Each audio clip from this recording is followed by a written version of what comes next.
สบายดีพี่น้องป้องไปอ้ายไซยิงกล่าวทักทายสบายดีพี่น้องไปทางฝั่งซ้ายพี่น้องทางโซนยุโรปแล้วก็พี่น้องประเทศไทยบ้านเฮาเนาะครับเนาะพี่น้องเอ้ยคลิปนี้ตะลือก็ยังพาพี่น้องมาชมความงามของบ่อนสีเนาะพี่น้องเนาะมื้อนี้มาเบิ่งบ่อนสีที่มีชื่อว่าอ่ากวนอิมนะพี่น้องกวนอิมฟอร์มใหญ่ๆงามๆพี่น้องเอ้ย สุดยอดแห่งความงามสุดยอดสวยงามเป็นอย่างมากนะพี่น้องอันนี้คือบอนสีกวนอิมนะพี่น้องเนาะตาดุยก็พาพี่น้องมาเบิ่งคลายเครียดไปเรื่อยๆเนาะพี่น้องเนาะเบิ่งความงามชมความสวยงามของกวนอิมนะครับพี่น้อง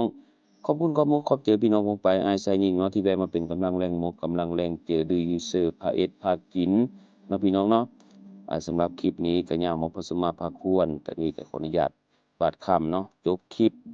แต่จบด้วยความสวยงามของกวนอิมสวยๆนะจ๊ะเบิ่งไปเพลินๆเพื่อนตาเด้อพี่น้องเด้อขอบคุณหลายๆครับผ